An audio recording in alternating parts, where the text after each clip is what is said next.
kami dari kelompok 6 kelas 10-2 yang beranggotakan 5 orang. Saya Kisha Salsabila, saya Mutiara Nafita Trisnawati, saya Janamian Syafiq, dan 2 anggota kelompok kita yang bernama Azra Nabila Lutfia dan Fafian Ardis Wicaksana yang tidak bisa hadir dalam video ini karena sedang sakit.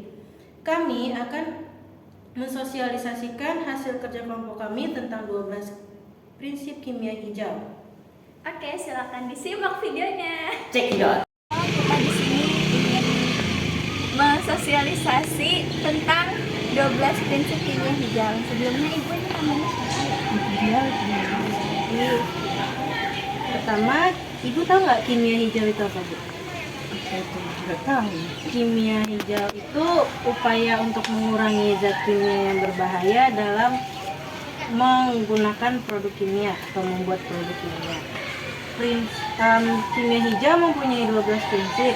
Yang pertama ada pencegahan limbah, seperti ini gambarnya, contohnya, yaitu polusi udara yang disebabkan oleh asap kendaraan bermotor yang salah satunya menghasilkan karbon monoksida atau CO dan karbon dioksida yaitu CO2. Solusi untuk mencegah polusi tersebut yaitu menggunakan sepeda atau jalan kaki ke tempat yang tidak terlalu jauh. Yang kedua ada manajemen atom yang baik. Hasil sampling gas dioksida atau CO2 dalam industri amonia dapat mengakibatkan efek rumah kaca. Maka dari itu pengolahan gas CO2 diubah menjadi CO2 cair karena CO2 cair dapat digunakan sebagai pelarut. Dan yang ketiga, proses sintetis kimia yang lebih aman, yaitu pada proses pembuatan nafas putih dahulu digunakan hidrogen dan natrium sulfida atau Na2S sebagai pemutih sehingga menghasilkan limbah berbahaya. Saat ini proses pemutihan kertas menggunakan hidrogen peroksida atau H2O2 dan katalis untuk monoksida yang tidak berbahaya dan lebih efisien. Prinsip keempat adalah rancangan bahan kimia yang lebih aman. Pemadam api secara konvensional menggunakan busa atau foam yang mengandung bahan penghasil dan mencemari air dan merusak ozon. Busa jenis baru yang dinamakan cleanopul dapat digunakan sebagai bahan pemadam kebakaran tanpa menimbulkan bahan beracun. Selanjutnya yang kelima yaitu pelarut dan bahan pendukung yang lebih aman.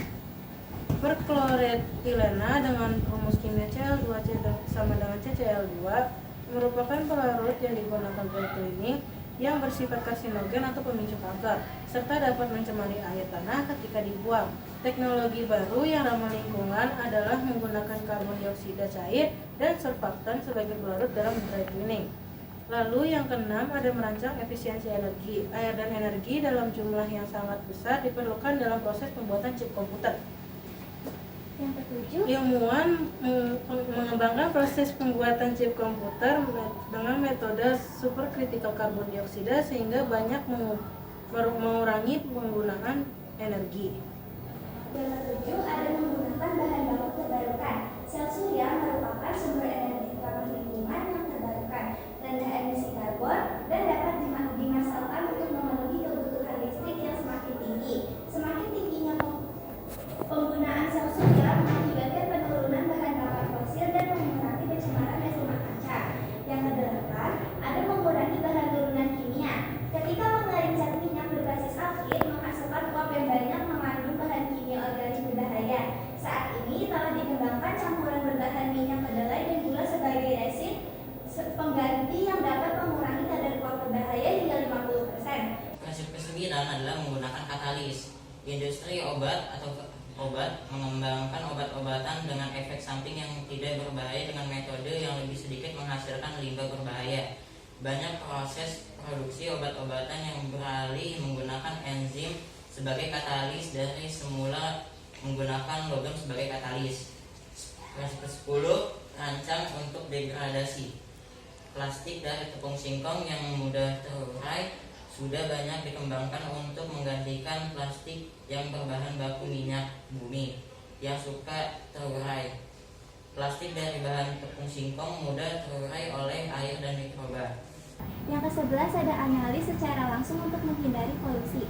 Bangunan ramah lingkungan mulai dimanfaatkan untuk meminimalkan dampak lingkungan penggunaan materi lokal, pencahayaan alami dengan menggunakan bahan yang memantulkan cahaya matahari, ventilasi alam, dan teknologi atap hijau dapat mengurangi penggunaan AC dan listrik sehingga mengurangi emisi karbon. Yang ke-12, ada mencegah potensi kecelakaan. Penggunaan HCl asam klorida di laboratorium dapat menghasilkan gas berbahaya yang bersifat korosif. Oleh karena itu, penggunaan HCl tersebut diganti dengan bahan-bahan alami yang berasal dari tumbuh-tumbuhan sewaktu praktikum kimia seperti jeruk nipis dan lemon. Aneh? Terima kasih ya Ibu. Terima kasih Ibu. Sekian video sosialisasi dari kelompok kami, kurang lebihnya mohon dimaafkan. Wabillahi taufik wal hidayah. Wassalamualaikum warahmatullahi wabarakatuh. And you don't seem to understand.